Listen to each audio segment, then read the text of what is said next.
A very pleasant good afternoon as we welcome you back into the Lion Country Kia Goon and Ironhead show. We are goonless here on this very stormy, as of just a short time ago, Tuesday here in the Valley of Happiness. So it is your old pal Ironhead flying solo today. And we do have several things to get into. It's one of those days where I wish we had, and we can certainly take feedback if you're on the streaming, the StreamYard stream of today's show. I would love to get feedback, but I do want to get into just some of the difficulties of coaching in this day and age and the way the old school tough style, if you will, the tough love method of coaching, can it be effective any longer? We'll discuss that a little bit. We'll talk about some of the expectations for not just Penn State football, but Penn State athletics in the upcoming year. We'll talk some Penn State football today. We'll delve into Major League Baseball and the history-making Pittsburgh Pirates for the last three series, and we'll talk about the Buccos and where they may be headed, Philadelphia Phillies and where they may be headed, and we'll certainly touch on the beloved Steelers throughout the course of the program as well. State College Spikes, by the way, open up a 5-game homestand before the break. There's actually, their next 8 games are at home, but they have the midseason break in between the 5 to end this week, and then the 3 games that will open up the second half of the MLB draft season. But the Spikes are in first place, and if the weather improves this evening, and I think it will, the Spikes will open a series against the Frederick Keys this evening at 6:35 at Medler Field at Lebrano Park. Right now are one in front of the West Virginia Black Bears atop the standings in the MLB draft, the 6-team league that the Spikes are now in, and it's been, I think, some very good baseball, some fun watching. We actually went up to the game on Thursday, it was before the weekend, and took in the amazing Tyler, who truly is amazing with all of the different items he can balance on his nose. It is crazy to see it up close and in person, and we enjoyed that game.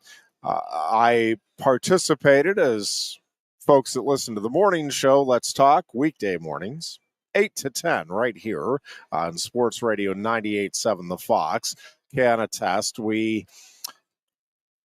I had a suggestion on our morning show that we maybe combine the goodwill and I think heads-up adjustment by the State College Spikes and apply it to the Firecracker 4K, which I probably should not have run, but did. Well, run is an awfully strong word.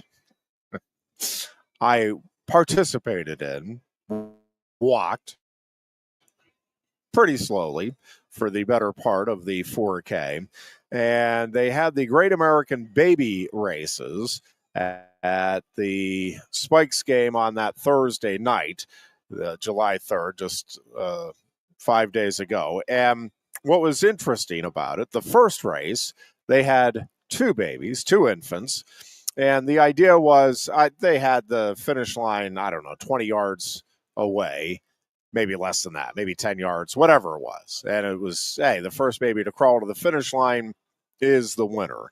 And they say go. The moms are out in front, encouraging the infants to crawl toward them, and the infants do not move. There was two babies in the first race, and neither, they just sat back. It's like, no, come here. And nope, they just sat there. And so the Spikes and the field crew started moving the finish line closer and closer to the infants, and eventually got right in front of them, and one infant eventually reached out and touched it, and then you had your winner. I think they should apply that same methodology to the Firecracker 4K, because it was a push to get down that final stretch of Curtin Road on Friday for yours truly. And I think there were a couple of other people, not very many. Most were not struggling with it. Most seem to think that a 4K is not that long, those that were participating. And so I don't know that there's going to be a lot of encouragement from others, but I would like to see these spikes folks that run Fourth Fest and put together the Firecracker 4K adopt the Spikes philosophy of, hey, after a certain amount of time, if folks are not getting to the finish line, let's move the finish line to the folks. I would heartily endorse such a plan. But we got through it. The infants got through it. And again, the Spikes go into this 5-game homestand before the midseason break for the MLB Draft League with a 1-game lead over the West Virginia Black Bears atop the standings. Of course, the Philadelphia Phillies have a 1-game lead over the New York Mets atop the National League East standings as well. Phillies coming off a loss to the Giants last night, but certainly overall, they are in very good shape. Sorry, just trying to make sure I'm not missing any significant messages here. So,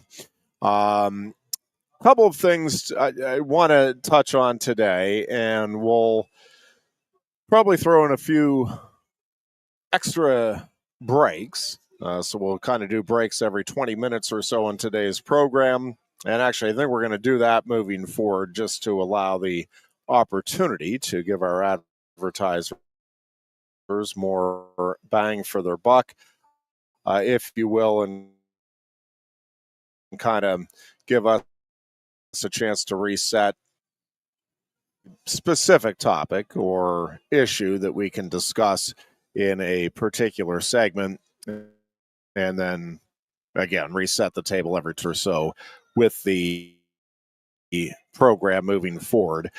Goon, if you are the praying type, maybe just give a prayer to him and his family. He is fine, his wife is fine, but they're dealing with some very tough family times, and we are certainly thinking of Goon and the entire family right now. I am doubtful he'll be with us on Thursday. I think likely Chris Buchanani will be filling in with me here on Thursday's program, and then again we'll see how things go, but hopefully the dear Goon will be back with us next Tuesday, and we start making the real push here toward the start of football season, and it is certainly a highly anticipated football season for the Nittany Lions, and really for several programs, and I think for just college football fans in general.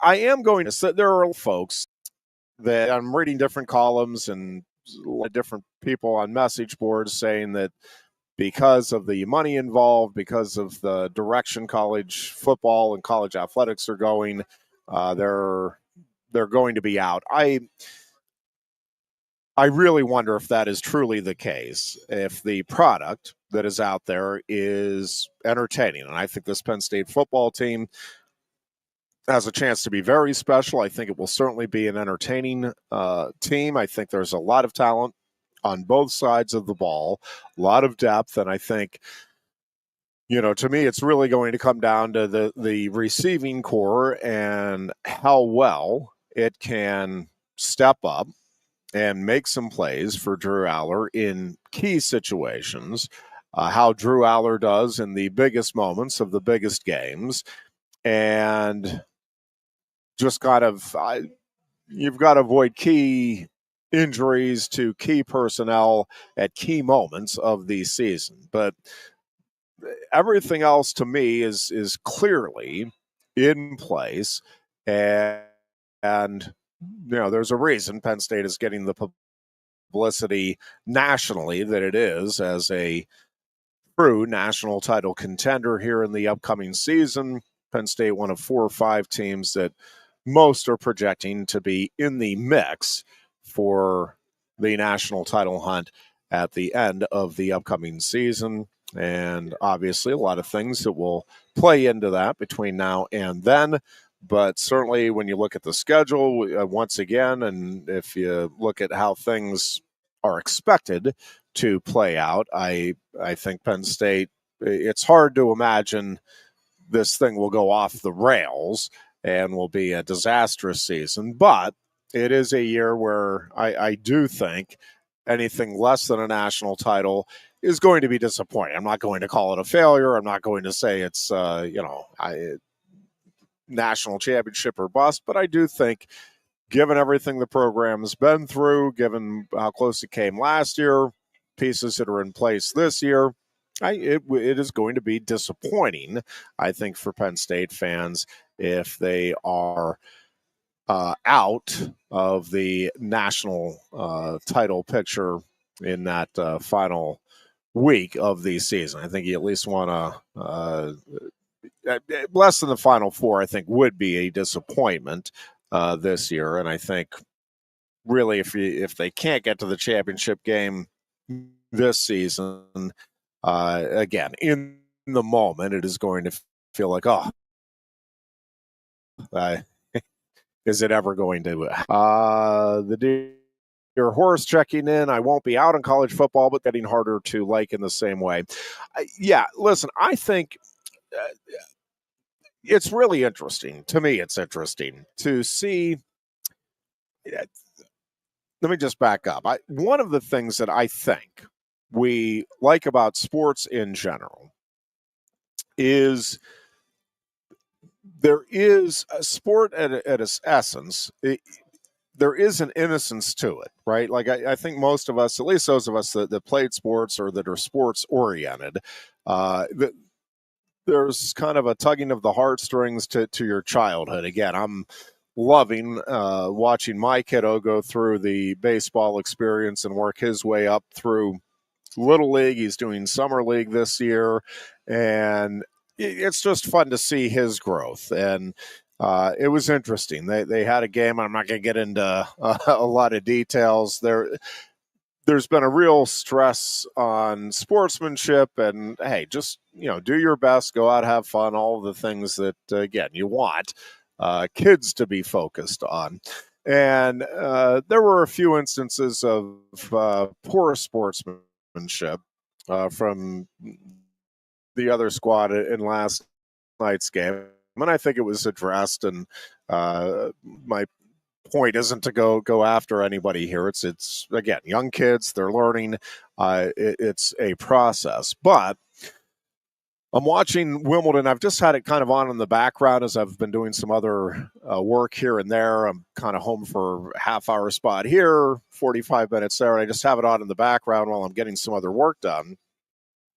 And a couple of the post-match interviews that I've caught are just really heartwarming and gratifying. It's just people, man, I can't believe I'm here. I can't believe I've advanced to the quarterfinals. I'm looking around. I can't believe the other tennis royalty that's here. And it's just neat. It's like, well, yeah, that's how I'd feel if I were good enough to have any chance of playing at that level. And I think part of what we feel we are losing with college football is that innocence, because while I do think the NCAA was absolutely absurd in the degree it enforced so-called amateurism in college football and demanded that its athletes not benefit and profit from their hard work and efforts and all of the viewers and patrons that they were bringing to the TV sets and to the stands, I do think there was an appreciation that, hey, you know, these players are in it for love. I think anything's involved. You question that. Now, you go all the way back to the SMU scandal, and I mean, there have been accusations, at least from the 70s on, and that's, all of my lifetime, that, hey, there's been money involved, meaning with the kids, under the table stuff. And, there are all kinds of stories over the years, and some of them true. I have no doubt. Some of them I'm also quite sure probably a little exaggerated, a little too much made of it. But I think at the end of the day, you have right now, I do think you have fans questioning the desire, if you will, of the players. Now, I think at this point, we're not far enough into it to be completely cynical of why players are at different schools and what the motivations are. And we'll see as this thing moves forward. And I think, the transfer portal also is I think, frustrating a lot of fans. It's frustrating a lot of coaches and athletic programs in general. But I think when you stop and look at the overall picture, I think it's going to slide back a little bit the other way. I think some of the crazy money that has been thrown out to just a few athletes here and there. It's not, there's not a ton of kids that are out there making, 10 million plus over a 4 or 5 year collegiate career.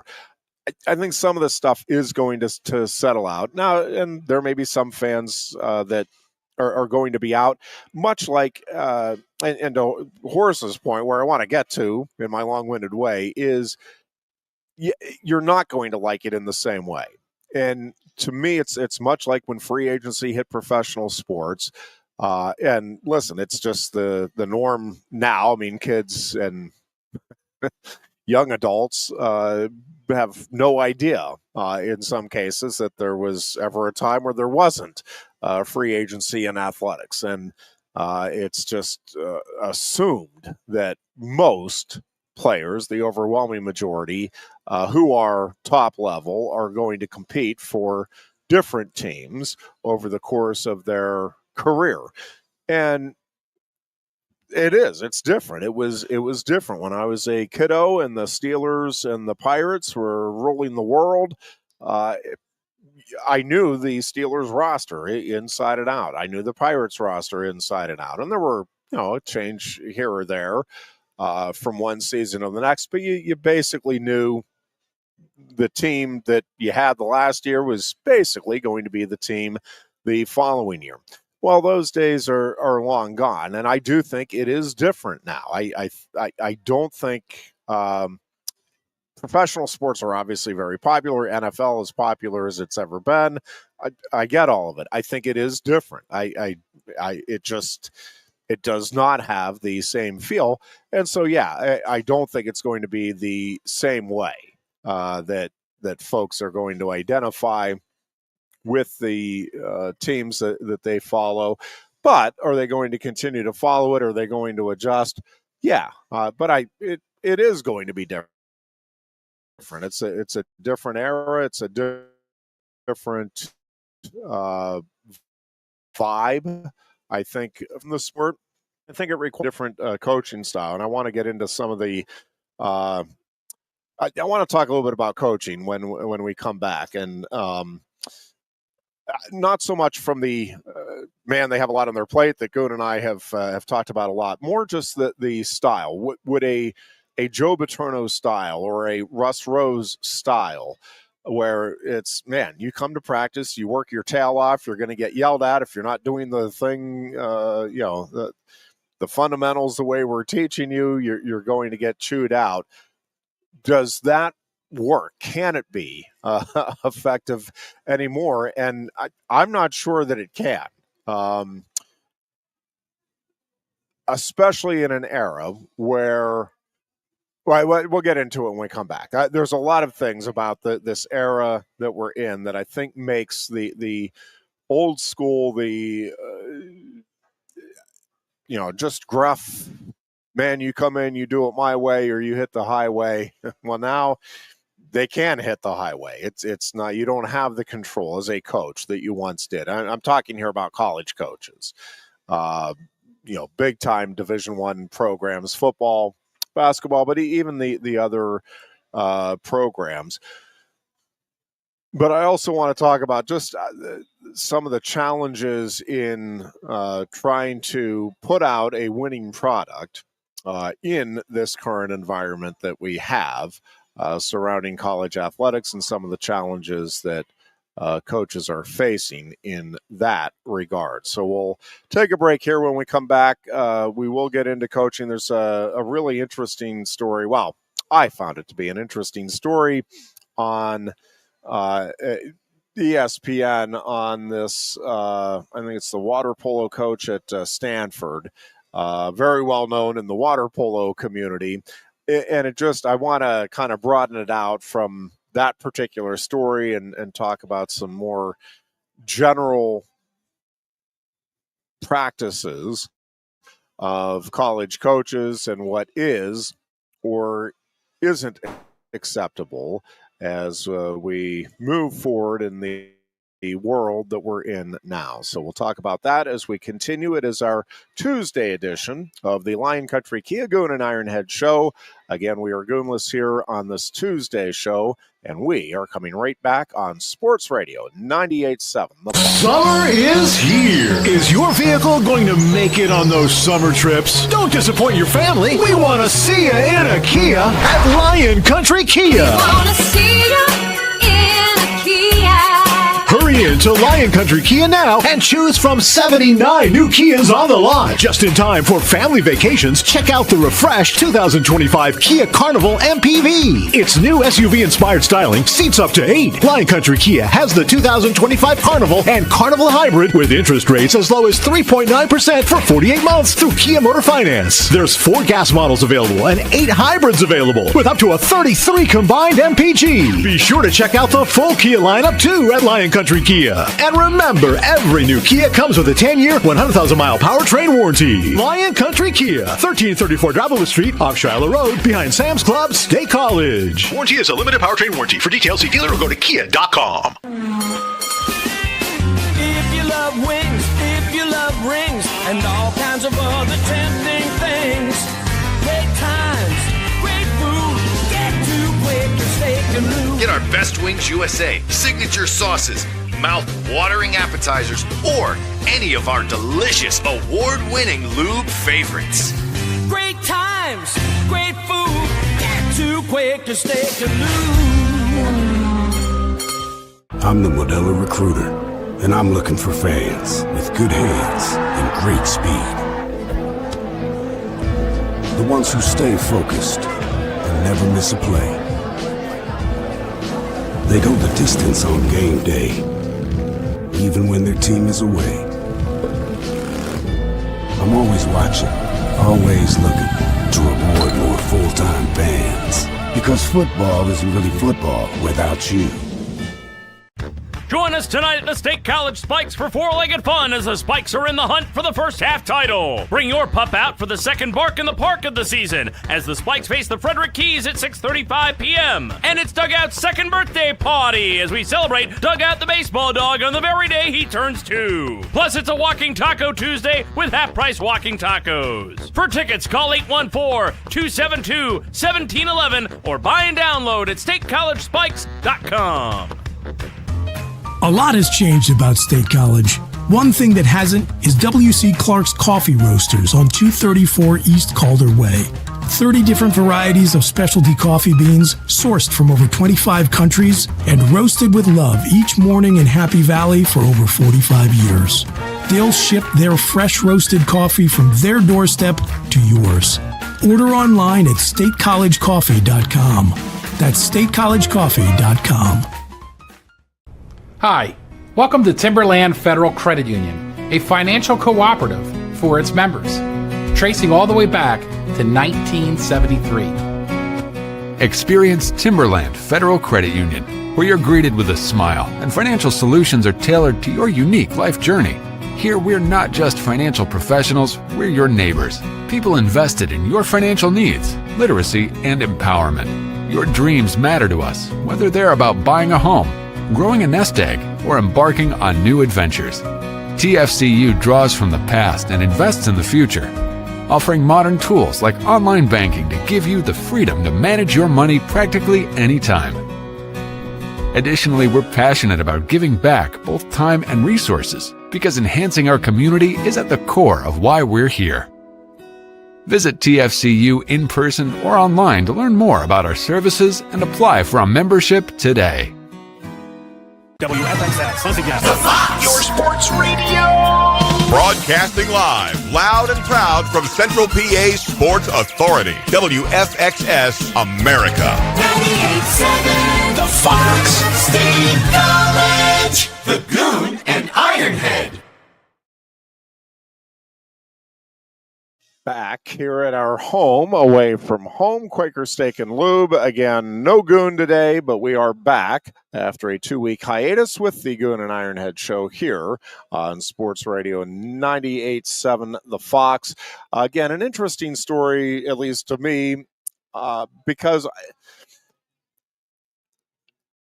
we've had some situations at Penn State with the fencing program, with in previous years with women's gymnastics and other programs where allegations of verbal abuse and mental abuse, intimidation, retaliation have been made by athletes against coaches. And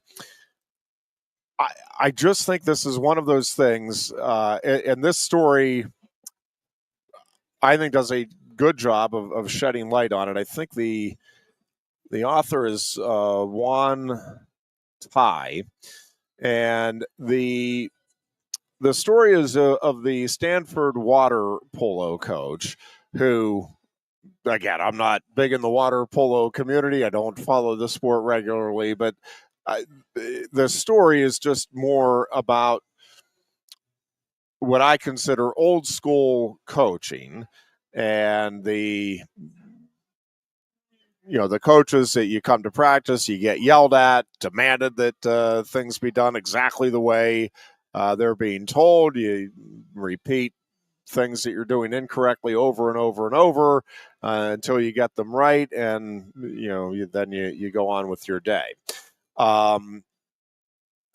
And there was an investigation prompted by a couple of coaching complaints. Brian Flax is the head water polo coach for the Stanford men's program, and they've had a lot of success. They are a really good program, but there were some parents that complained that the style was abuse, that it went beyond coaching and tough love.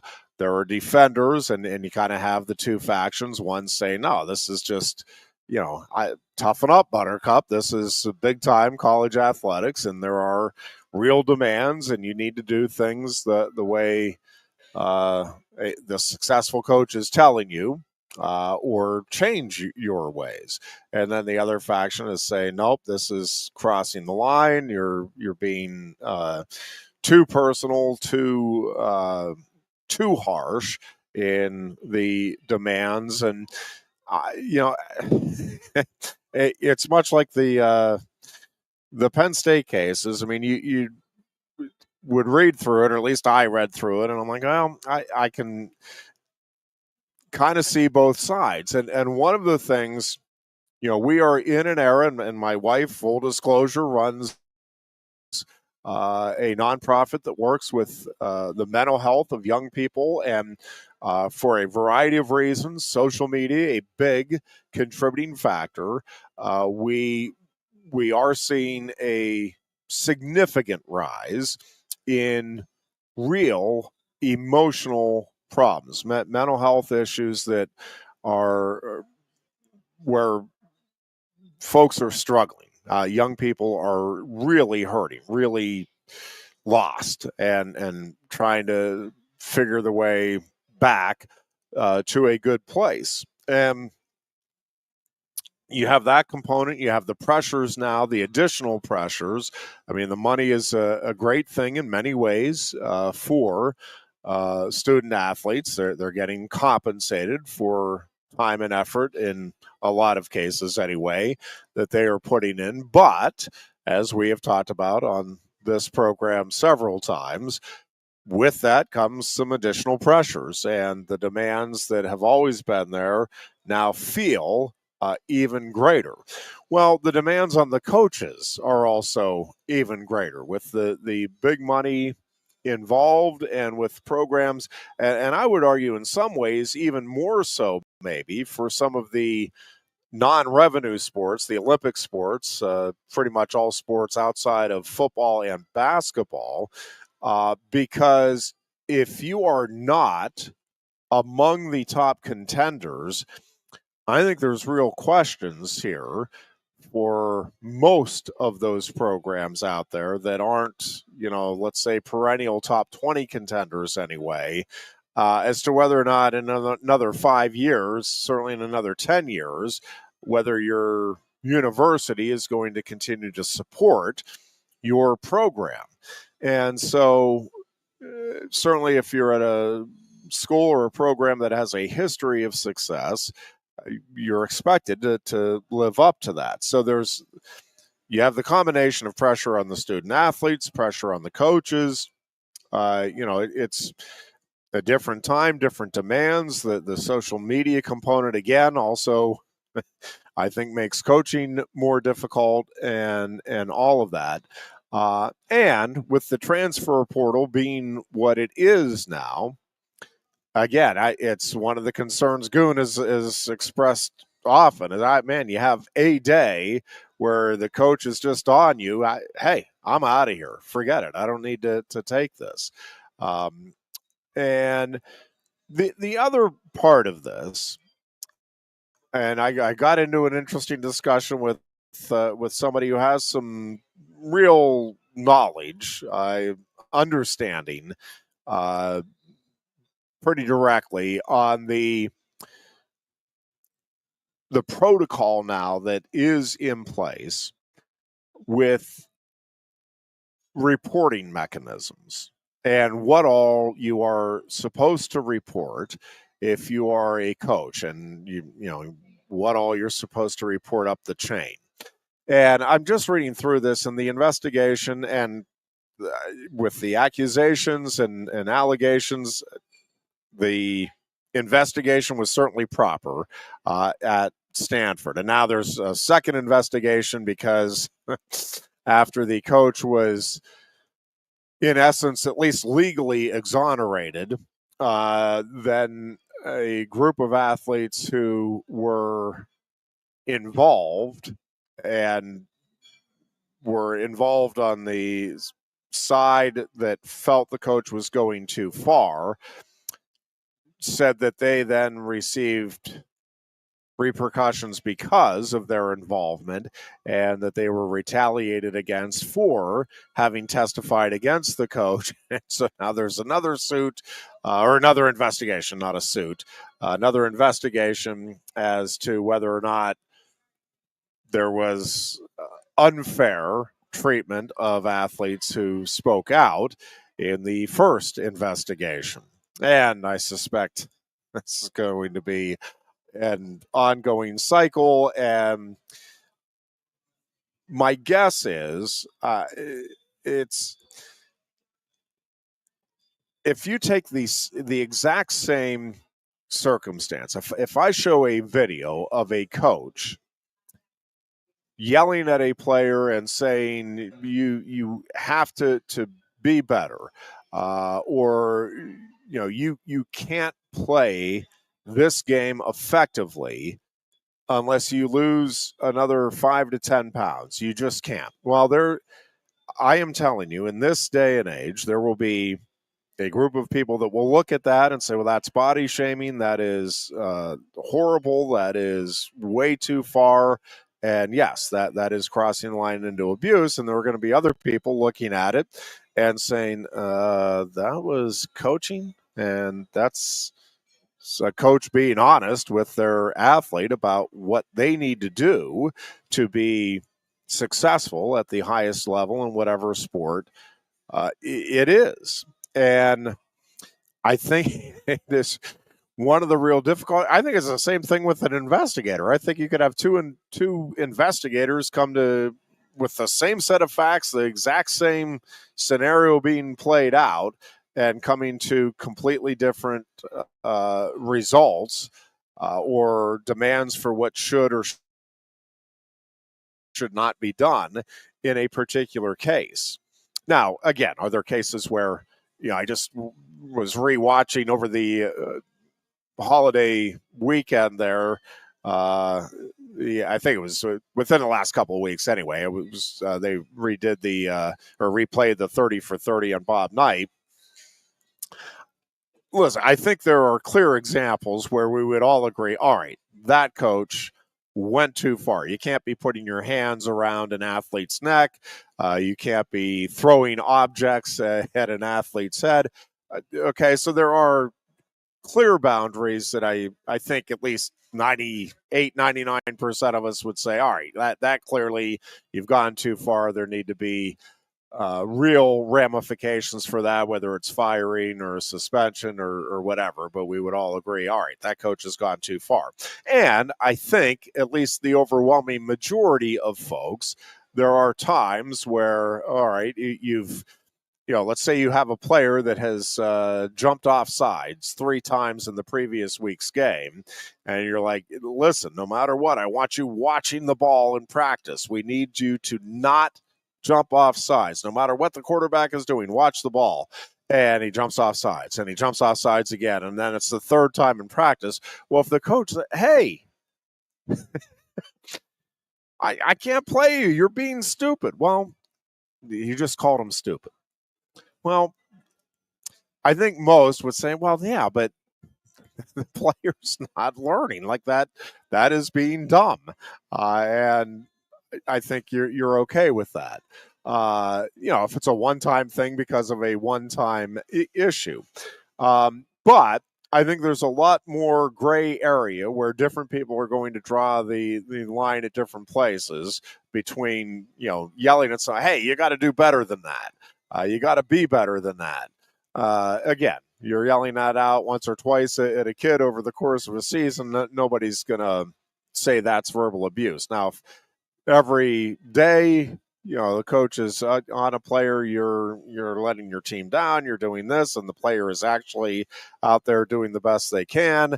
And again, you factor in, you don't know. One of the things that I think we're doing a better job of with awareness is, in some of these sports, wrestling was certainly one of them.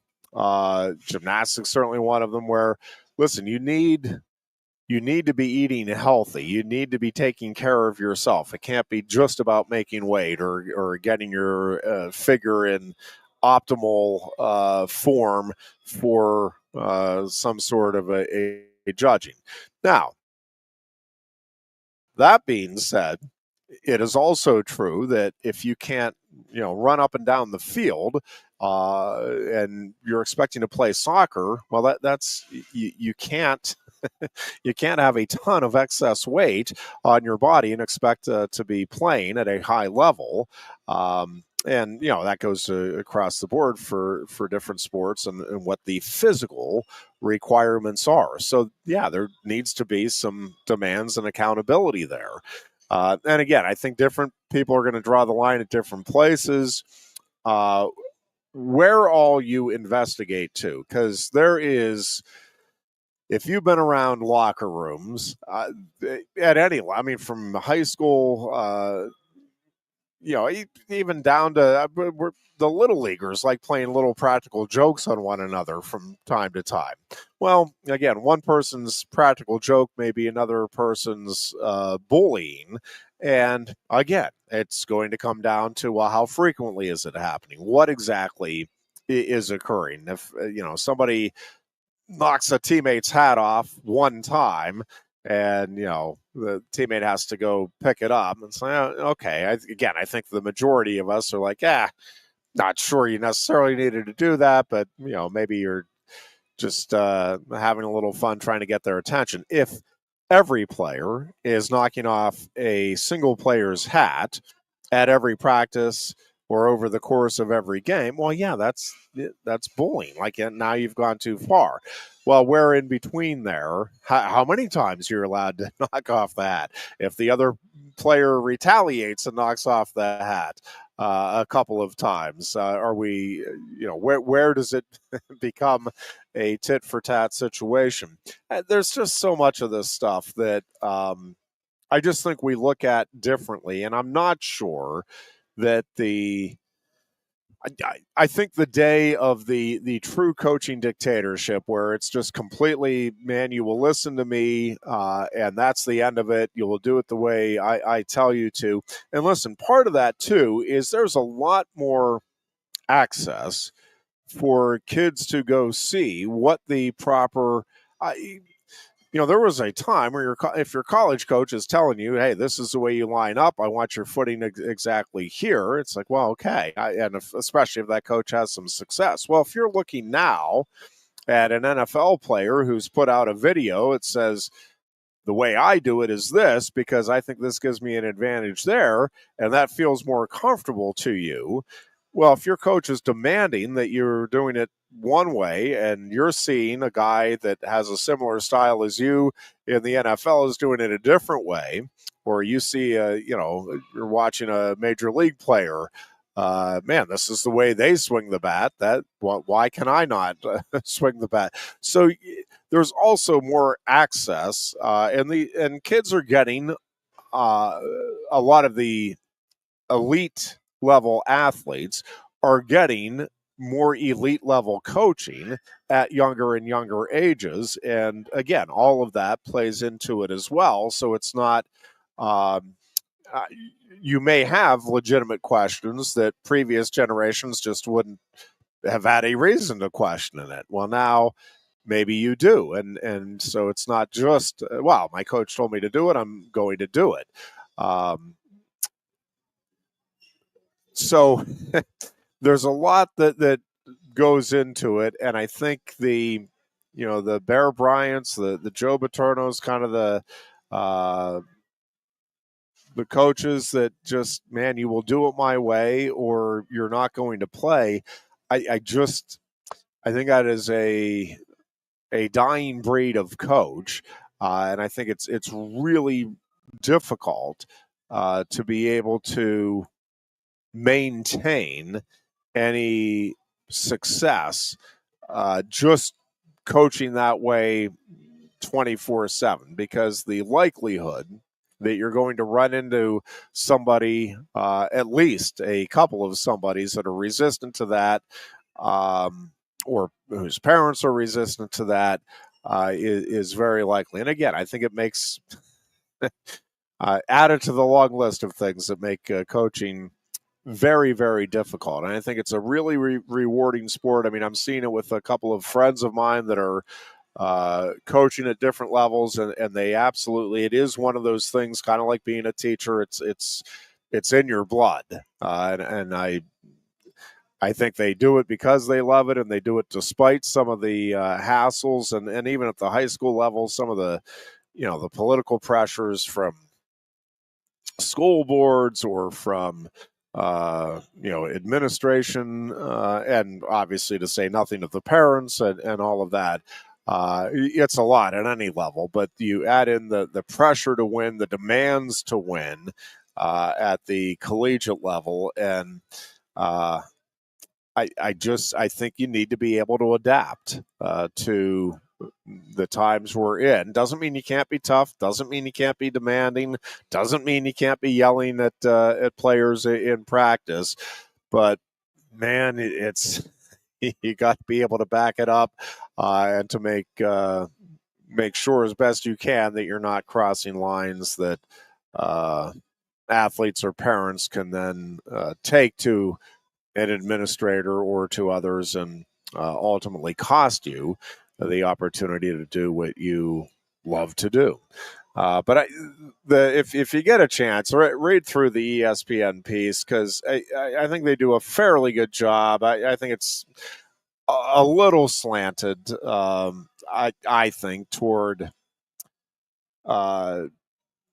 thinking that Flack went a little too far, at least with some of his coaching methodology.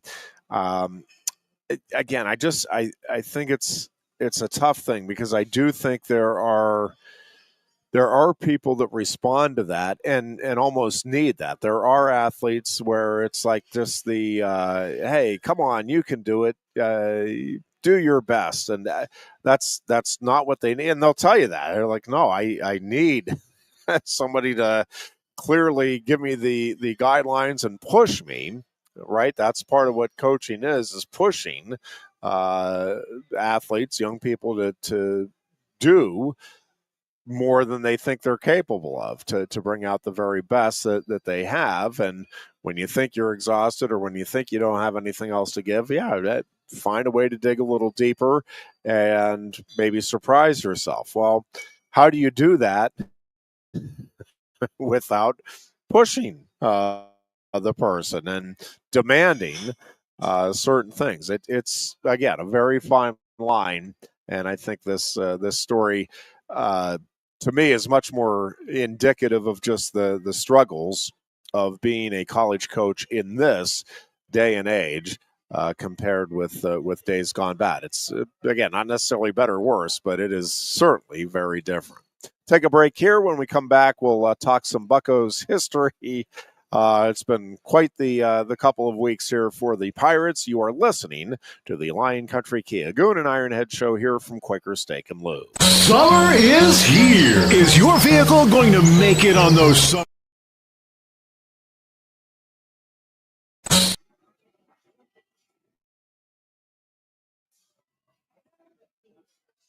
Summer is here. Is your vehicle going to make it on those summer trips? Don't disappoint your family. We want to see you in a Kia at Lion Country Kia. Wanna see you in a Kia.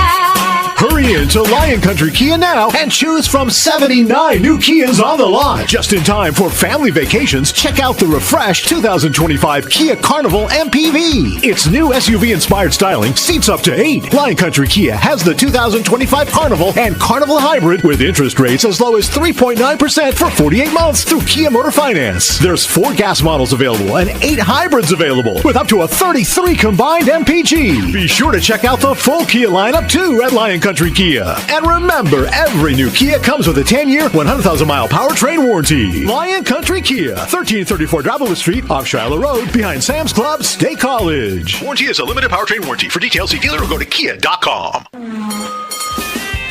If you love wings, if you love rings, and all kinds of other tempting things, great times, great food, get to Quaker Steak and Lube. Get our Best Wings USA signature sauces, mouth-watering appetizers, or any of our delicious award-winning lube favorites. Great times, great food, get to Quaker Steak and Lube. I'm the Modelo Recruiter, and I'm looking for fans with good hands and great speed. The ones who stay focused and never miss a play. They go the distance on game day, even when their team is away. I'm always watching, always looking to reward more full-time fans. Because football isn't really football without you. Join us tonight at the State College Spikes for four-legged fun as the Spikes are in the hunt for the first half title. Bring your pup out for the second bark in the park of the season as the Spikes face the Frederick Keys at 6:35 p.m. And it's Dugout's second birthday party as we celebrate Dugout the baseball dog on the very day he turns 2. Plus, it's a Walking Taco Tuesday with half-price walking tacos. For tickets, call 814-272-1711 or buy and download at statecollegespikes.com. A lot has changed about State College. One thing that hasn't is W.C. Clark's Coffee Roasters on 234 East Calder Way. 30 different varieties of specialty coffee beans sourced from over 25 countries and roasted with love each morning in Happy Valley for over 45 years. They'll ship their fresh roasted coffee from their doorstep to yours. Order online at statecollegecoffee.com. That's statecollegecoffee.com. Hi, welcome to Timberland Federal Credit Union, a financial cooperative for its members, tracing all the way back to 1973. Experience Timberland Federal Credit Union, where you're greeted with a smile and financial solutions are tailored to your unique life journey. Here, we're not just financial professionals, we're your neighbors, people invested in your financial needs, literacy, and empowerment. Your dreams matter to us, whether they're about buying a home, growing a nest egg, or embarking on new adventures. TFCU draws from the past and invests in the future, offering modern tools like online banking to give you the freedom to manage your money practically anytime. Additionally, we're passionate about giving back both time and resources because enhancing our community is at the core of why we're here. Visit TFCU in person or online to learn more about our services and apply for a membership today. WFXS, once again. Your sports radio. Broadcasting live, loud and proud from Central PA's Sports Authority. WFXS America. 98.7, the Fox, State College, the Goon and Ironhead.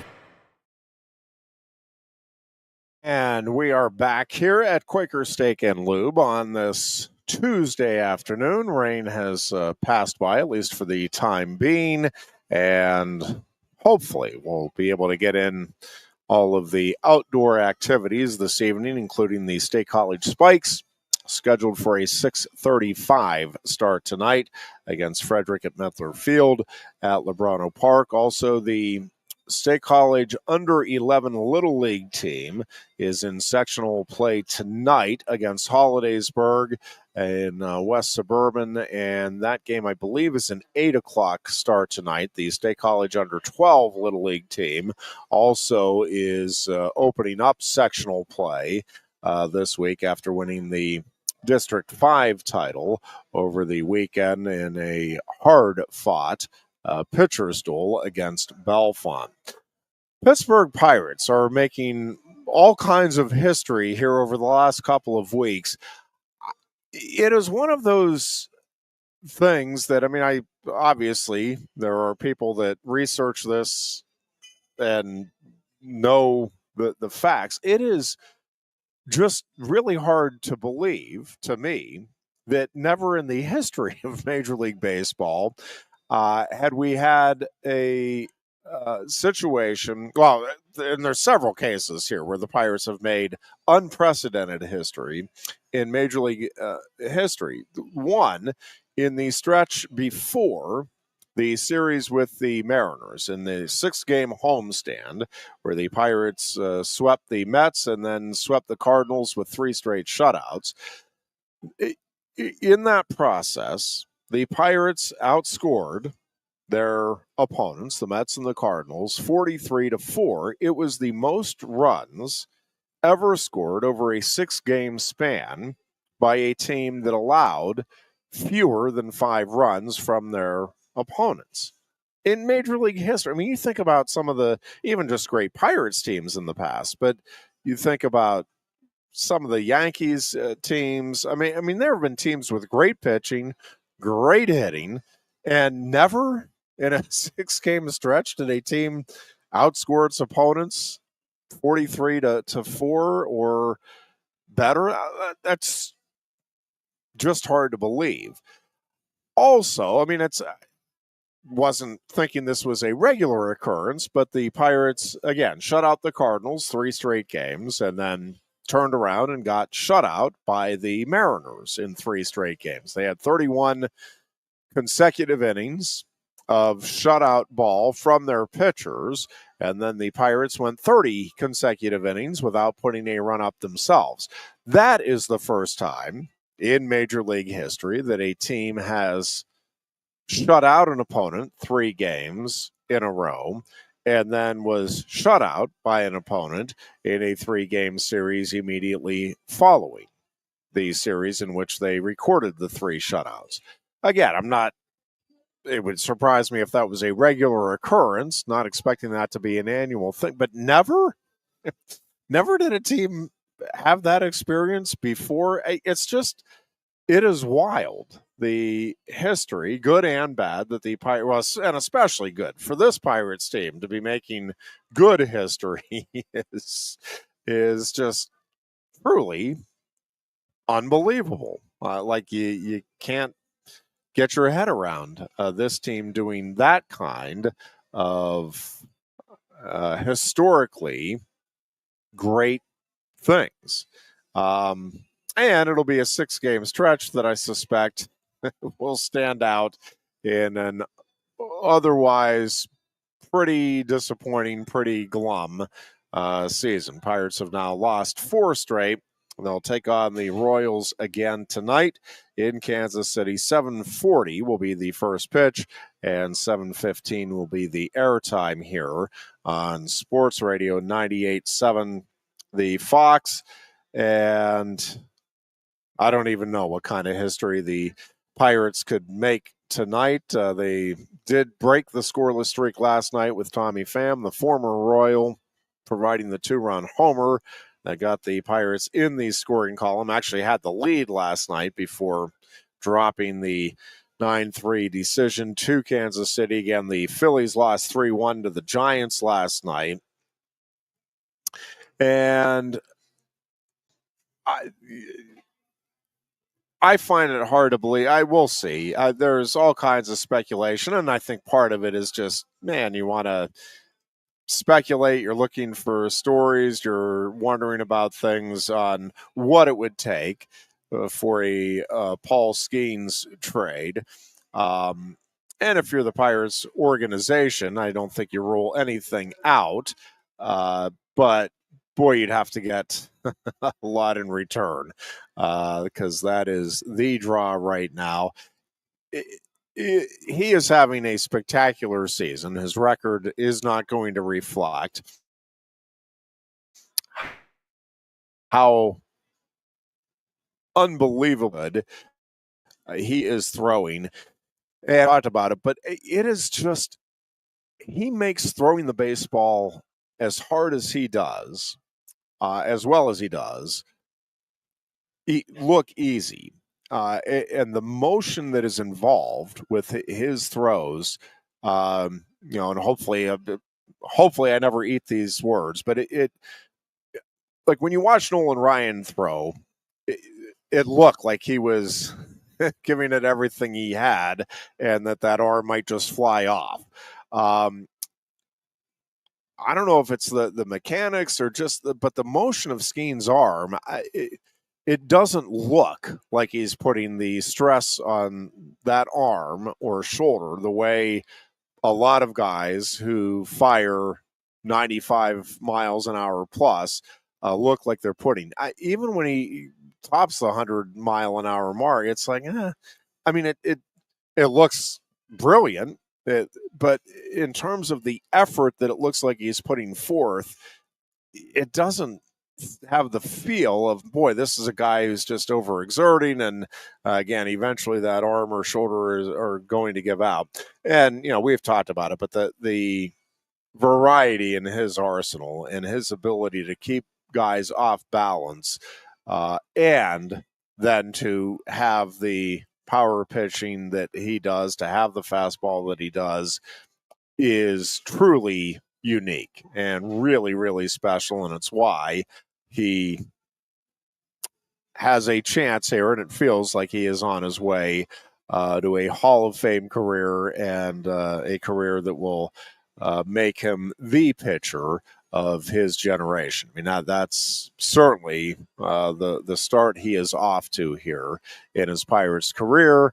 And it just feels like the Pirates are in the process of blowing the opportunity that it feels a Paul Skeens should give you in terms of taking your organization to another level.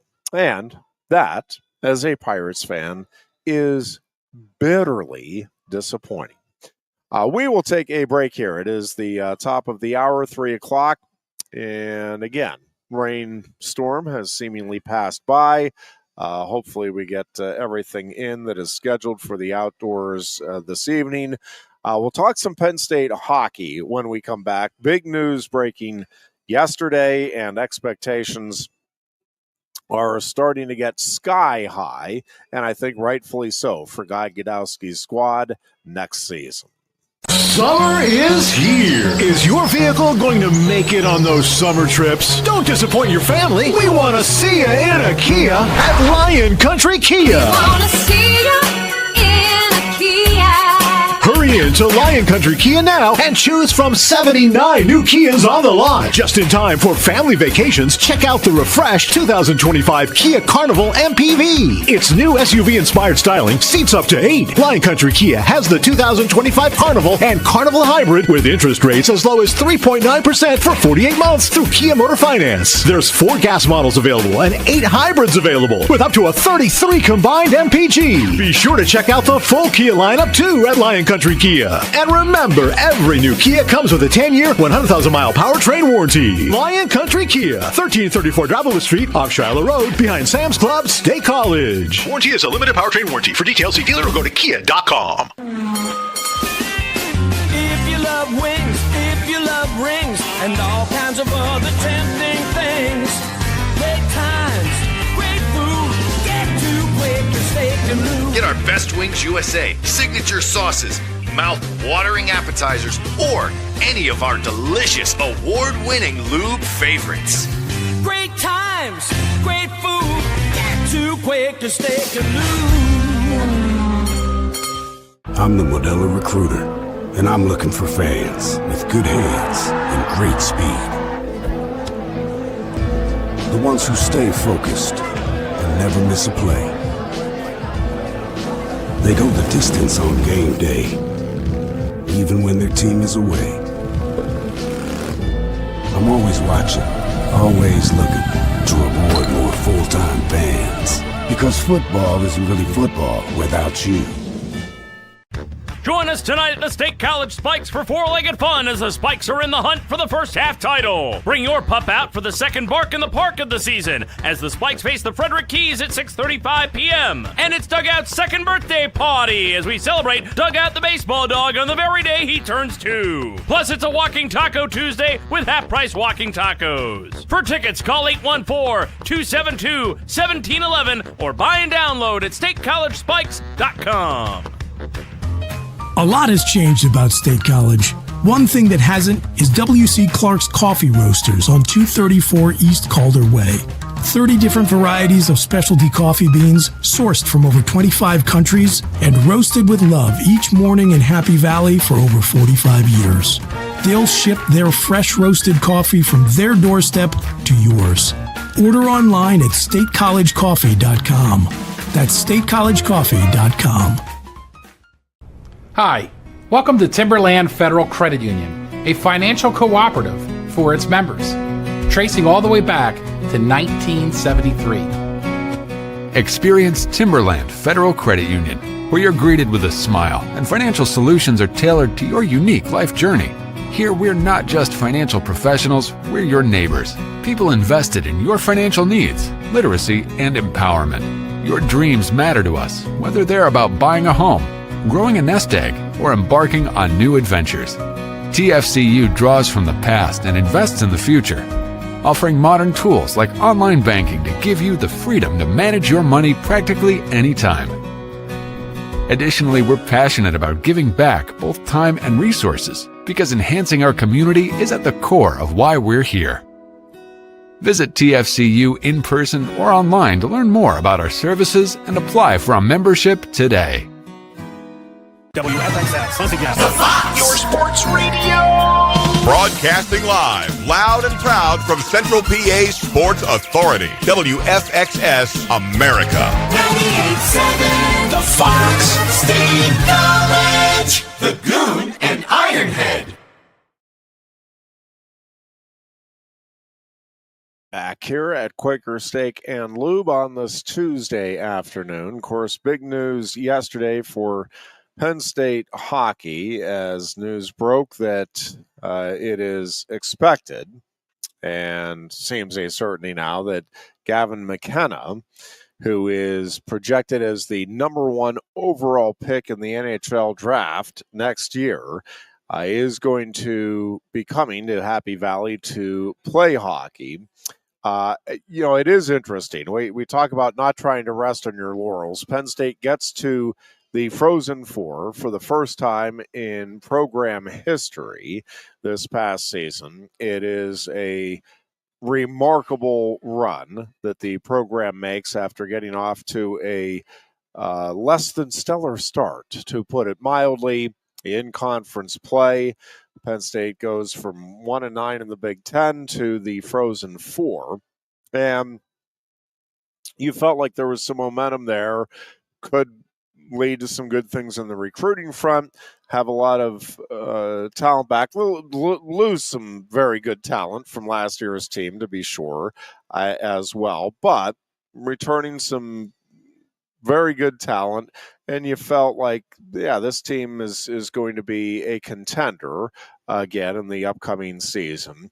And then they start bringing in the recruits, and they get the big transfer portal from Matt Godowski, the head coach's son, who was a Hobie Baker finalist as the best player in college hockey at Army West Point last year. Mac decides he's going to come to Penn State, and then you get Jackson Smith, a first-round NHL draft selection. You get Luke Misa, you get Pierce Bowie, and all of a sudden, what you thought was going to be a contending team becomes the clear-cut favorite to win the national title in the upcoming season. And then, that is before yesterday's news, then you get one of these players that you dream about getting. I mean, this is, a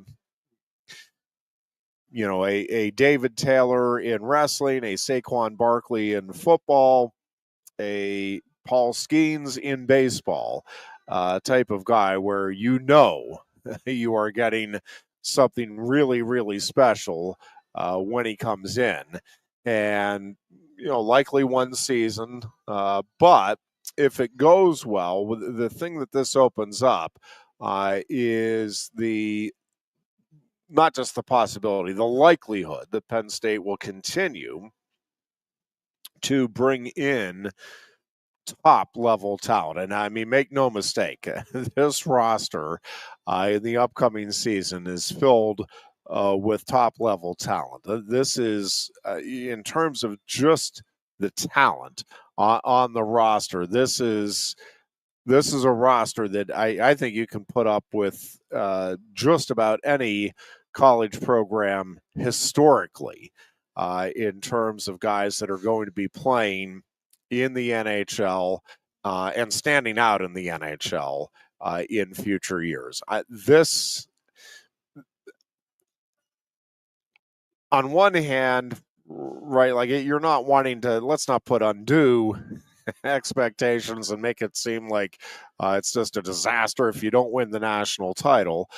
On the other hand, you're looking at this roster and you're saying, well, how would this team, if it stays healthy, obviously always the caveat that the key players have to stay healthy, but if this team stays healthy, I mean, it really is hard to imagine how it wouldn't at the very, very least get back to the Frozen Four. But really, if it stays healthy with the talent that it has now assembled, and now, again, you are talking about the premier talent in Canada, the star of this older teenage group coming out of Canada. This is the guy, and now he is heading to Penn State, according to, again, a wide variety of reports. This is this sets expectations sky high, and I think it's just going to be exciting to see whether this team can live up to the hype and the expectations. Now, I think the expectations for the hockey program now are going to surpass the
season.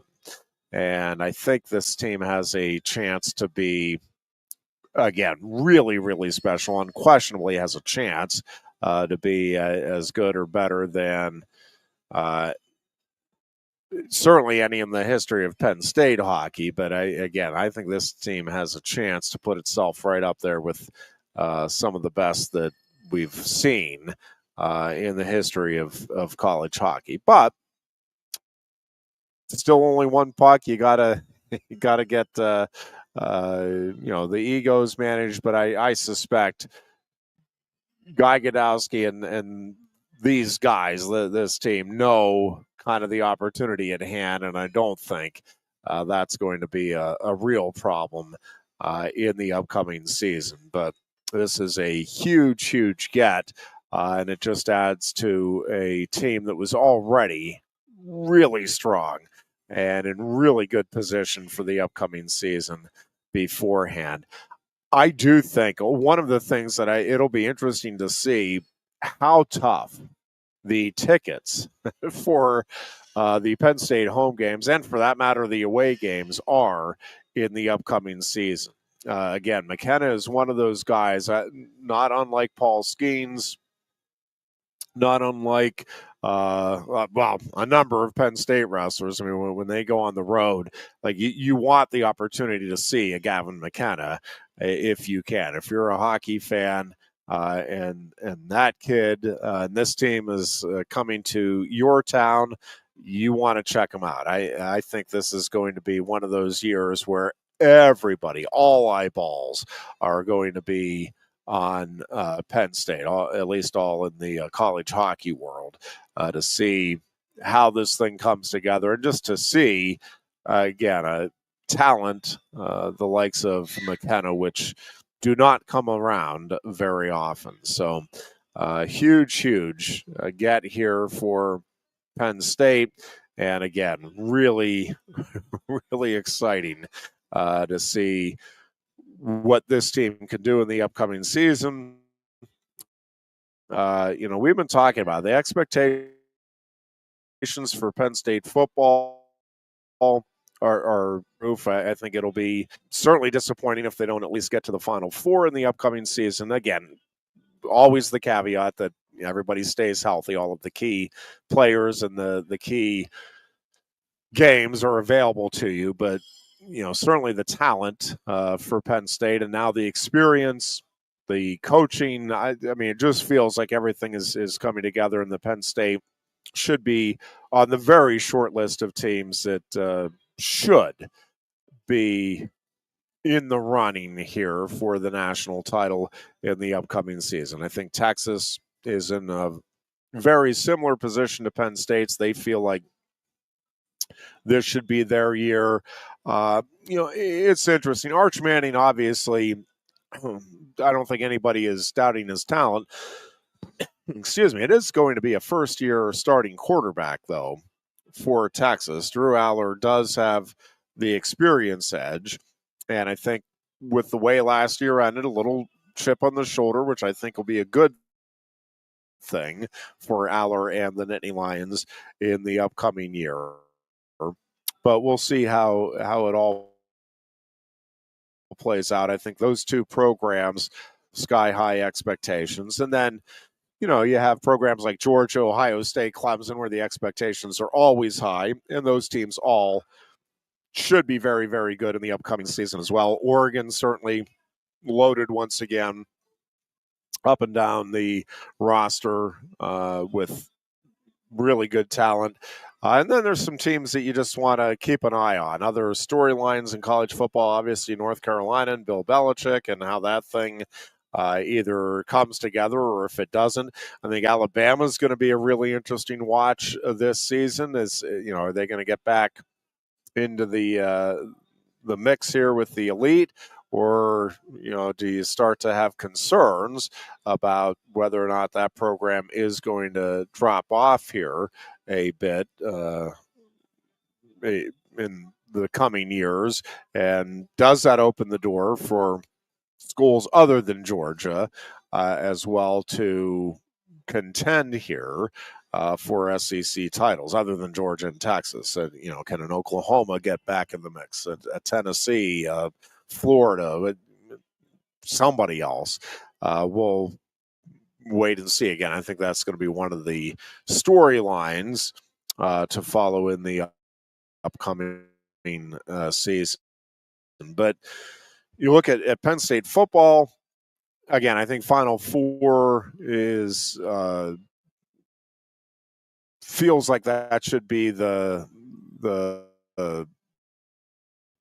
floor for this team. Again, if the hockey team now, it is the favorite to win a national title. Wrestling will again be favored to win the national title. I think you look at the men's soccer program is very much on the right way toward a spot here where it can compete. I don't know that necessarily it'll be contending for a national title in the upcoming season, but I think that's where the program is working toward getting to where it can compete for national titles. The women's soccer program is going to be in the mix in the upcoming season. Women's volleyball certainly expected to be contending for national on a regular basis now. I think the women's hockey program is knocking on the door type of a program as well. I think both lacrosse programs, the men's lacrosse is now in the national title hunt. I think both basketball programs have some work to do. I think Mike Rhodes I really do think he's going to get this thing going with Penn State. I think, give it a couple of years yet, but I think he has the right vision. He has the right game plan, and I think he's going about executing that game plan. It's just going to take a little while to get it all together, but I think there's going to be some rightful excitement about what Mike Rhodes' squad will produce in the upcoming season. And I think even looking at like next baseball and softball, so I think both of those programs are on the verge of at least for Big Ten titles here in maybe early as next season. So I think on both men's gymnastics is just phenomenal, has been and will be just right there. Men's volleyball, same thing. I think women's gymnastics is climbing back into kind of getting back to where it can be a perennial top 20 team and obviously like to get to the point where they're a perennial top 10 team, and I think they're working in the right direction there. And just again, overall, it is a good time to be a Penn State sports fan in terms of the competitiveness of those programs. And, I think those are the ones that are primarily the field hockey, I would throw in there too, are primarily the driving forces here of what fans look at. Track and field, by the way, also, I mean, they are on the verge here of being in the mix in the Big Ten as well, and at least getting into that top 20 neighborhood on the perennially on the national stage as well. So I think the Penn State Athletics, while it had a terrific 24-25 school year and a lot of teams with a lot of success, I think when you start looking and breaking down the opportunities here for Penn State in the upcoming year, across the chance to be in an even better upcoming year. Saw this past year, and if they can bring home 3-4 national championship teams, which certainly again, hockey and wrestling to me are clear-cut favorites now. I think women's volleyball is certainly going to be right in the mix, one of the teams that will be contending for a national title. I think women's soccer has a real chance to be there. Men's lacrosse, again, you get 4 or 5 teams winning national titles. You get 3, that's a huge deal. If you can get 4 or 5, you're starting to get into historically special stuff. And I think Penn State has that type of an opportunity here in the upcoming season. And hopefully the football team can help set the tone for all of it here. And football season is just around the corner, thankfully. We will take a timeout here. We are coming back much more on the Lion Country Kia Goon and Ironhead show. We are coming to you live, Quaker Steak Lube, and again, back with lots more. Summer is here. Is your vehicle going to make it on those summer trips? Don't disappoint your family. We want to see you in a Kia at Lion Country Kia. Wanna see you in a Kia. Hurry in to Lion Country Kia now and choose from 79 new Kias on the lot. Just in time for family vacations, check out the refreshed 2025 Kia Carnival MPV. Its new SUV-inspired styling, seats up to 8. Lion Country Kia has the 2025 Carnival and Carnival Hybrid with interest rates as low as 3.9% for 48 months through Kia Motor Finance. There's 4 gas models available and 8 hybrids available with up to a 33 combined MPG. Be sure to check out the full Kia lineup too at Lion Country Kia. And remember, every new Kia comes with a 10-year, 100,000-mile powertrain warranty. Lion Country Kia, 1334 Dravilla Street, off Shiloh Road, behind Sam's Club, State College. Warranty is a limited powertrain warranty. For details, see dealer or go to kia.com. If you love wings, if you love rings, and all kinds of other tempting things, great times, great food, get to Quaker Steak Lube. Get our Best Wings USA signature sauces, mouth-watering appetizers, or any of our delicious award-winning lube favorites. Great times, great food, get to Quaker Steak Lube. I'm the Modelo Recruiter, and I'm looking for fans with good hands and great speed. The ones who stay focused and never miss a play. They go the distance on game day, even when their team is away. I'm always watching, always looking to reward more full-time fans. Because football isn't really football without you. Join us tonight at the State College Spikes for four-legged fun as the Spikes are in the hunt for the first half title. Bring your pup out for the second bark in the park of the season as the Spikes face the Frederick Keys at 6:35 p.m. And it's Dugout's second birthday party as we celebrate Dugout the baseball dog on the very day he turns 2. Plus, it's a Walking Taco Tuesday with half-price walking tacos. For tickets, call 814-272-1711 or buy and download at statecollegespikes.com. A lot has changed about State College. One thing that hasn't is W.C. Clark's Coffee Roasters on 234 East Calder Way. 30 different varieties of specialty coffee beans sourced from over 25 countries and roasted with love each morning in Happy Valley for over 45 years. They'll ship their fresh roasted coffee from their doorstep to yours. Order online at statecollegecoffee.com. That's statecollegecoffee.com. Hi, welcome to Timberland Federal Credit Union, a financial cooperative for its members, tracing all the way back to 1973. Experience Timberland Federal Credit Union, where you're greeted with a smile and financial solutions are tailored to your unique life journey.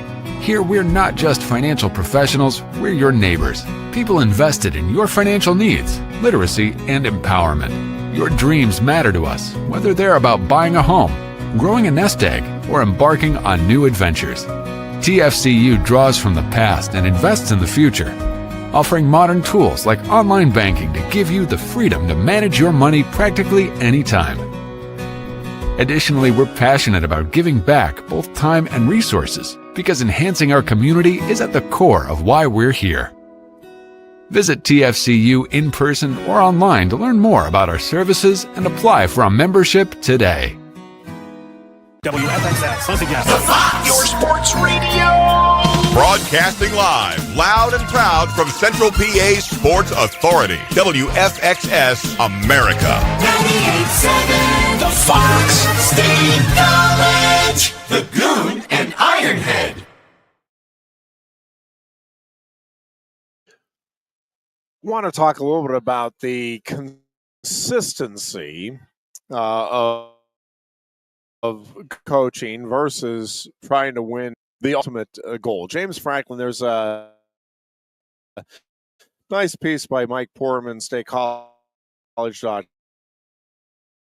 The consistency that James has longevity about it a lot. That with all of the pressure, also the money involved now. I mean, with big-time college football coaching, very unlikely that you are going to see coaches stay at one school for multiple decades and have wild success or lots of success. And, James Franklin, there's no question, has been very consistent and has done a very good job of creating the program that he wanted to create here. Now, can they get over the hump this year and knock off some top 5 teams and go out and win a national title? We're going to find out. And until he does, I get it. There are people that understandably are going to say, well, that is the one thing he's not doing. But what he is doing very consistently now is if you're not a top 5 team, Penn State's beating you. I think Ole Miss, if I'm remembering the article right, Ole Miss in the Peach Bowl is the lone exception to that over the last 3 seasons. Penn State is beating the teams it's supposed to beat, and for the most part, it's beating those teams that it's supposed to beat soundly. And it's been very competitive in some of the big games that have ended in disappointment for the Nittany Lions. And you have a coach, and this is one of the things that we have talked about. You have a coach that not only tolerates the current world we're living in, but he seems to embrace it. And he has an ability to stay focused. And I think a couple of the coaches were quoted in Mike Poorman's column on this as saying, Franklin does a great job of keeping the focus, everything else going on, transfer portal. And listen, they delve into the transfer portal. They're working to keep their guys from going into the transfer portal, which all coaches, that has to be part of what you're doing now. The NIL stuff, you have to be worried about that. But your focus, right, is on getting top players here and developing them and getting the right players that will fit what you're looking for. So it's not just the talent. You need the talent. It is about the talent.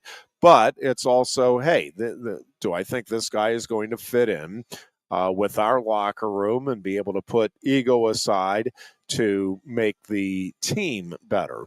And I think that is an increasingly difficult challenge for coaches and even for players. Hey, I don't want to look like a selfish guy, but I want to get mine. And I'm noticing my jerseys are being sold and people are coming to me for interviews. So, there's a balance there across the board, players, coaches alike. But I do think when you look at James Franklin, at least publicly, does not sit around and grouse. He'll express opinions. Yeah, I think this needs to get cleaned up. And I think that's healthy, needed, good. But he doesn't sit around and grouse about, man, it's unfair that Ohio's over us. His focus is, man, we gotta up our opportunities here, increase what we're doing, and to create the environment we want to create for our players to succeed at the highest level. And I think the recruiting kind of speaks for itself. The culture, if it's not there, you're going to see that recruiting drop off. You have not seen that. You've seen just the opposite here with Penn State under James Franklin. And again, I don't know that Penn State's going to go out and win the national title this year, but they clearly, again, are one or four of 4 or 5 programs that I think realistically have that as the end game here, as the belief of what they should accomplish. Texas, probably Georgia. Ohio State probably has the expectation. I'm just... and maybe I'm wrong about this. I have to believe the drive is going to drop off ever so slightly in Columbus from a year ago. Now, maybe not. Maybe you get that taste of it, and certainly we've seen it with Penn State Wrestling, and you look to build on it, and you want to get that dynasty going if you're in Columbus, and certainly Ryan Day. I'm not even sure if they lose to Michigan this year. This would be an interesting survey. Maybe somebody with the Columbus Dispatch or something can do this. But if Ryan Day were to win another national title this year, back-to-back national championships, but lose again to Michigan along the way, I'm not sure if necessarily all Ohio State. Well, I know not all Ohio State fans, but I mean, I think it'd be a significant portion of the Ohio State fandom that'd be like, I still don't know if we really want to keep this guy. And such is the nature of being at a place like Ohio State as well. But I think Ryan Day is okay for the upcoming season, even if things go awry in the upcoming year for Ohio State. But I think when you look at, Texas, Oregon, probably you could throw in this mix as well, like and Penn State. And these are programs that are clearly working toward a national championship. I think the coaches are feeling some pressure, probably more so internally, like from themselves, that, hey, I want to get this done, and I want to do it for myself, for my program, all of it. Again, Ohio State got to the promised land last year, so I don't think there's quite the pressure there, which is not to say that there's not pressure, and certainly when the Michigan game rolls around in the upcoming season, I think the folks in Columbus will tell you that, yep, there's a lot of pressure there right now on Ryan Day and company. But I think, again, they're okay. Kirby Smart, I mean, there's always going to be pressure at Georgia or Alabama or those schools. So I guess there's always pressure there. But again, in terms of, I don't think even if things go askew this year for Georgia, I think Kirby Smart's okay for a while there. But listen, I think, you start looking at a guy, a couple of guys in the Big Ten that I think are going to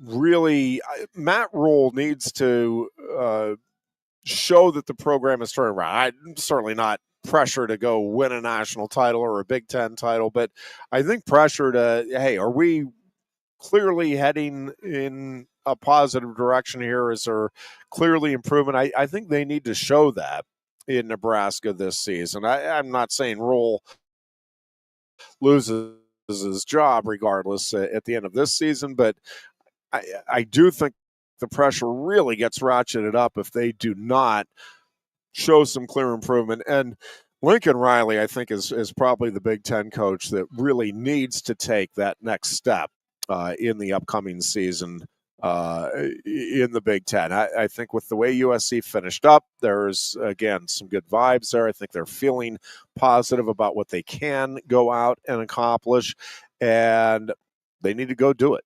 Or I think that is a situation where, because of the money involved and the expectations and all of that, a move could be made. And we've talked about it. I think it is really difficult right now to make a significant move in the Big Ten to try to get into that top 3 or 4.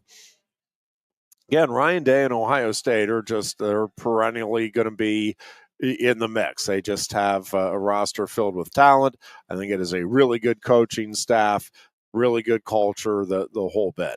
I think James Franklin and Penn State, again, they consistently beat the teams they're supposed to. They're competitive with Ohio State year in and year out. Can they get over the hump this year?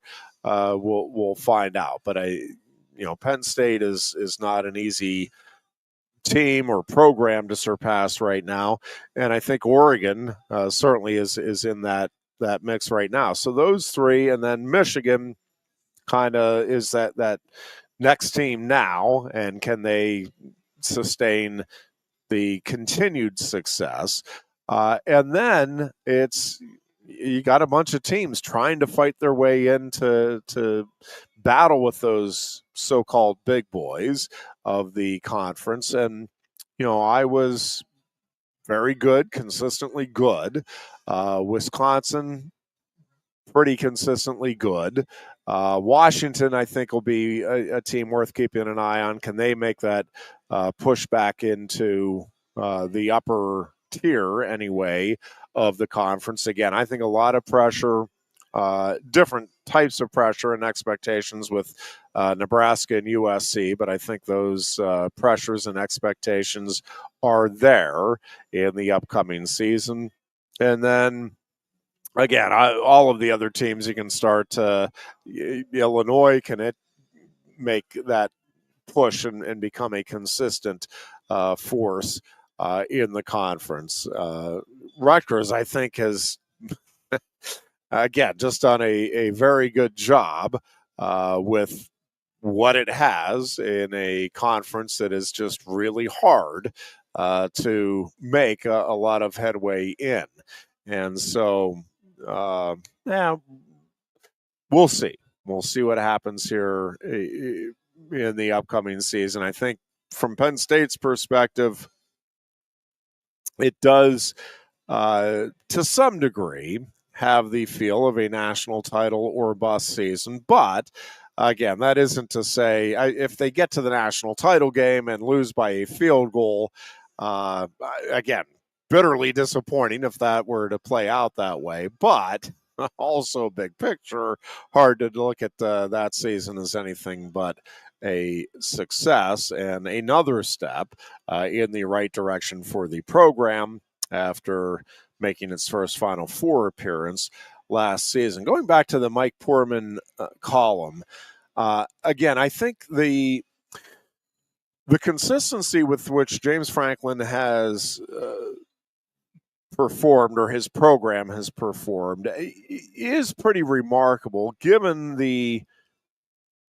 changing nature of college athletics and college football, and even within the university, the changing presidents, changing athletic directors, and to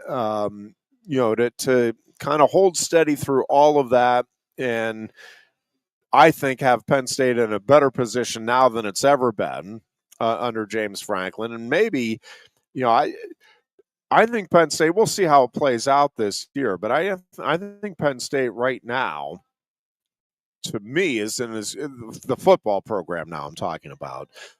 I think it is in as good a position as it's been since the mid-1980s there with Joe Paterno and that 8 run from 82 through 86 or 87, if you will, with the 2 championships, the 85, a remarkable run. And I think when you look at this Penn State team right now, the recruiting of the last couple of years, what the team has coming back, again, that overall culture, while it feels like national championship or bust on one hand going into this season, I also will turn around and tell you, if they don't get there, I think they're going to be right in the mix. Maybe not as of a position, maybe going into the following, but say the other, we got to see how this season plays out, what kind of quarterback experience the backup or backups behind Aller get, and kind of how some other things start to play out. But I don't think Penn State is built now under James Franklin long-term success. I mean, the 10-win season is the norm here in Happy Valley, and I think into the play with this 12 team will be the norm. Doesn't matter much more often than not. Certainly over the next 5 years, I think Penn State fans should rightfully expect to be in the playoffs at least 3 or 4 of those 5 years, probably win at least 3 or 4 of those years. And again, I think Penn State in this upcoming season has a real shot at winning the whole doggone thing. And that is fun and should be a whole lot of fun for the fans. We'll take a break here, be back to wrap up things for our Tuesday edition of the Lion Country Kia Goon and Ironhead Show. We're goonless, but Summer is here. Is your vehicle going to make it on those summer trips? Don't disappoint your family. We want to see you in a Kia at Lion Country Kia. Wanna see ya in a Kia. Hurry into Lion Country Kia now and choose from 79 new Kias on the lot. Just in time for family vacations, check out the refreshed 2025 Kia Carnival MPV. Its new SUV-inspired styling seats up to 8. Lion Country Kia has the 2025 Carnival and Carnival Hybrid with interest rates as low as 3.9% for 48 months through Kia Motor Finance. There's 4 gas models available and 8 hybrids available with up to a 33 combined MPG. Be sure to check out the full Kia lineup too at Lion Country Kia. And remember, every new Kia comes with a 10-year, 100,000-mile powertrain warranty. Lion Country Kia, 1334 Dravilla Street, off Shiloh Road, behind Sam's Club, State College. Warranty is a limited powertrain warranty. For details, see dealer or go to kia.com. If you love wings, if you love rings, and all kinds of other tempting things, great times, great food, get to Quaker Steak Lube. Get our Best Wings USA, signature sauces, mouth-watering appetizers, or any of our delicious award-winning lube favorites. Great times, great food, get to Quaker Steak Lube. I'm the Modelo Recruiter, and I'm looking for fans with good hands and great speed. The ones who stay focused and never miss a play. They go the distance on game day, even when their team is away. I'm always watching, always looking to reward more full-time fans. Because football isn't really football without you.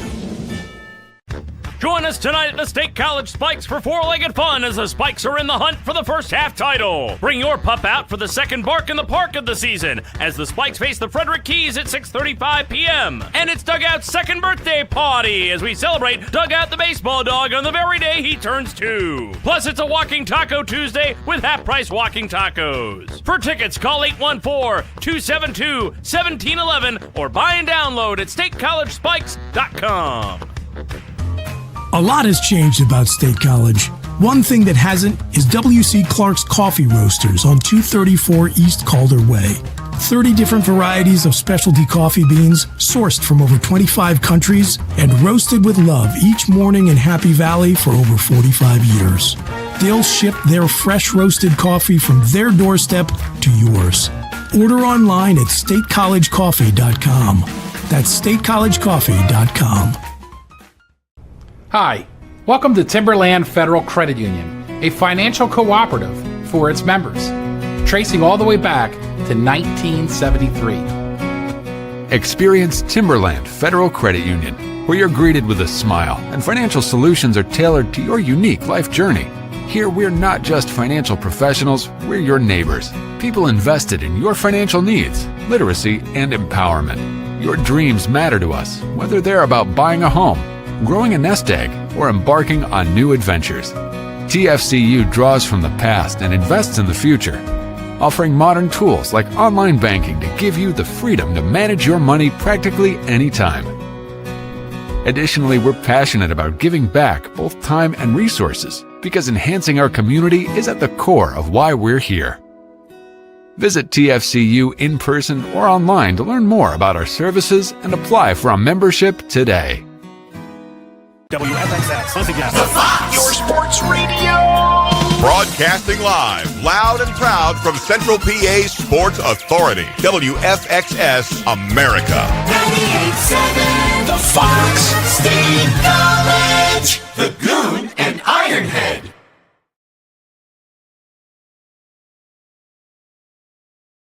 Bit about the changing world of college athletics and how it may be. It's just going to be different. It's going to be a different feel moving forward. Well, one of the things we've been talking about is not all schools are going to continue to go big time, quote unquote, in college athletics across the board, and certainly not in all of the sports. There was over the July 4th week, there were some schools that did make the announcement that, yep, we're out in terms of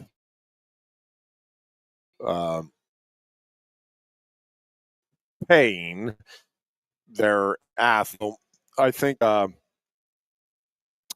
obviously the Ivy League schools had already said, yeah, that's not something we're going to be doing. The military academies, not doing that. They have rules that preclude it. Not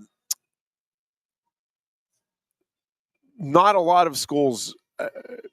I think a lot of schools are going to wait and see how this plays out over the next year. And then I suspect we're going to have more schools opt out, at least on different sports. I know last week Nebraska, Omaha, and Montana did opt out. I'm looking here at an AP story, Associated Press story. I think Nebraska, Omaha's, let's see, was this...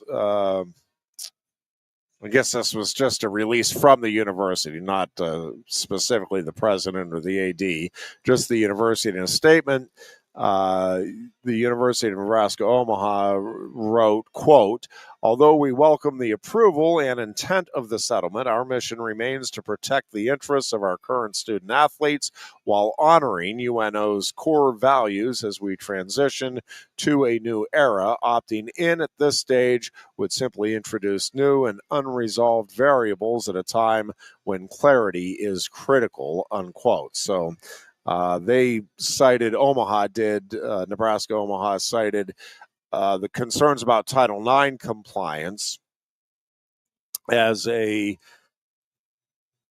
primary factor in deciding that they are out on the remaining as a quote-unquote big-time athletics program, and will opt out on sharing the $20.5 million.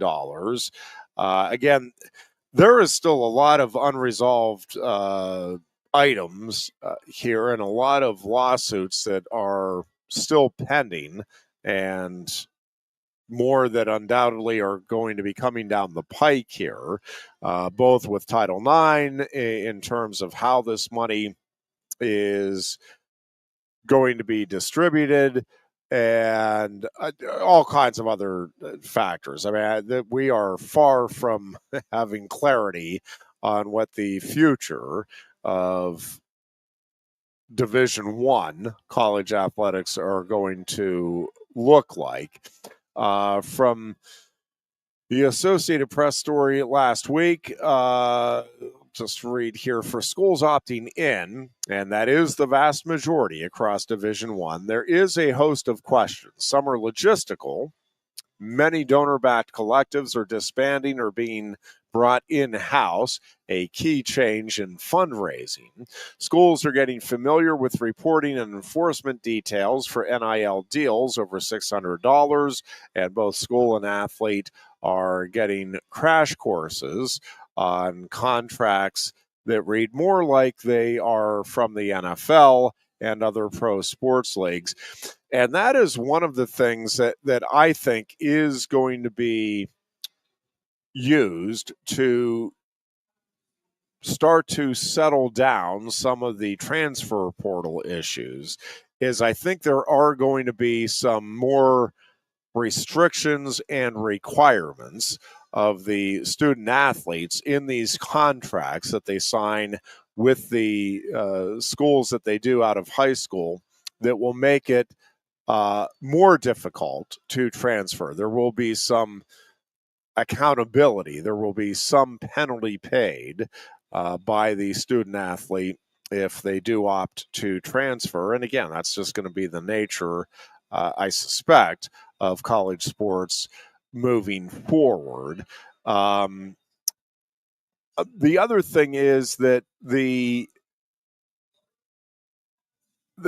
there are schools that don't have and won't have the $20.5 million, and exactly how that is going to be viewed and what schools that don't have the $20.5 million are and aren't allowed to do with the money, I think is also not completely clear just yet. And for those that don't have it, and I don't know, I have not seen, I've read through a couple of stories that said that there are, the one said lots of schools. Well, I don't know what lots means. I haven't seen any kind of a figure on the number of schools that won't be paying out $20.5 million because they don't have $20.5 million to pay out. So I don't know what percent, I don't know if we're talking about like 3% of the schools, 10%. My guess is it's more in the 10% neighborhood, but it may be higher than that. I mean, maybe it's 20%. I have not seen that. I don't know if it's known just yet for sure. But of those that aren't, and let's just say it is 10%, and I have no idea if that is anywhere close to an accurate number, but if it is 10%, and really whatever number it is, those schools, I think we could argue pretty convincingly, are very, maybe if they funnel that money toward one or two sports, they can be competitive in football. And again, it obviously depends. Not meeting the $20.5 million is one thing. Only having $9 million is another. So like if you're under 20.5, but you have 19 and you're putting your 19 into football and basketball, well, you can probably be competitive in football and basketball because you may be putting more into those two programs than the schools who have 20.5 million and are trying to take care of some of the other non-revenue sports athletes as well. So that's an unknown. But if you have $10 million or even like $12 million, well, I don't think it's possible long term to be competitive. And if you're not competitive, again, do you at some point say, well, this is silly. Why are we throwing money at something that we can't be competitive in, is it really worth it? And my guess is that more and more of these programs will say, no, it's not worth it, and drop down. But also unknown is, what does dropping down mean now? And what can you or can't you do in terms of setting parameters for what we have previously thought of as Division I AA or FCS, or even Division II and even Division III can be impacted by some of the NIL opportunities here, and that's going to make it, obviously, for schools that can offer that will have, hey, yeah, you come here, you can at least get some car dealership ads promoting yourself and our program, where others just aren't going to have that opportunity. There's not the interest in those schools. There's a whole lot out there that is still going to be worked through here over the coming years and probably coming decades, as things will continue to evolve, devolve, change, however you want to look at it. That is going to wrap things up for today. Again, I believe Chris Buchanani is likely going to join me on Thursday. We wish the dear Goon and his family all of the best, and hoping Goon may be back a week from today. Folks, we hope you have a great rest of your day, and we will talk to you on Tuesday. Until then, be good and be safe. Summer is here. Is your vehicle going to make it on those summer trips? Don't disappoint your family. We want to see you in a Kia at Lion Country Kia. Wanna see you in a Kia. Hurry in to Lion Country Kia now and choose from 79 new Kias on the lot. Just in time for family vacations, check out the refreshed 2025 Kia Carnival MPV. Its new SUV-inspired styling, seats up to 8. Lion Country Kia has the 2025 Carnival and Carnival Hybrid with interest rates as low as 3.9% for 48 months through Kia Motor Finance. There's 4 gas models available and 8 hybrids available with up to a 33 combined MPG. Be sure to check out the full Kia lineup too at Lion Country Kia. And remember, every new Kia comes with a 10-year, 100,000-mile powertrain warranty. Lion Country Kia, 1334 Dravilla Street, off Shiloh Road, behind Sam's Club, State College. Warranty is a limited powertrain warranty. For details, see dealer or go to kia.com. If you love wings, if you love rings, and all kinds of other tempting things, great times, great food, get to Quaker Steak Lube. Get our Best Wings USA signature sauces, mouth-watering appetizers, or any of our delicious award-winning lube favorites. Great times, great food, get to Quaker Steak Lube.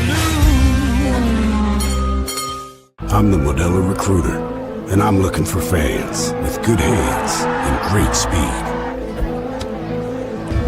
The ones who stay focused and never miss a play. They go the distance on game day, even when their team is away. I'm always watching, always looking to reward more full-time fans. Because football isn't really football without you. Join us tonight at the State College Spikes for four-legged fun as the Spikes are in the hunt for the first half title. Bring your pup out for the second bark in the park of the season as the Spikes face the Frederick Keys at 6:35 p.m. And it's Dugout's second birthday party as we celebrate Dugout the baseball dog on the very day he turns 2. Plus, it's a Walking Taco Tuesday with half-price walking tacos. For tickets, call 814-272-1711 or buy and download at statecollegespikes.com. A lot has changed about State College. One thing that hasn't is W.C. Clark's Coffee Roasters on 234 East Calder Way. 30 different varieties of specialty coffee beans sourced from over 25 countries and roasted with love each morning in Happy Valley for over 45 years. They'll ship their fresh roasted coffee from their doorstep to yours. Order online at statecollegecoffee.com. That's statecollegecoffee.com.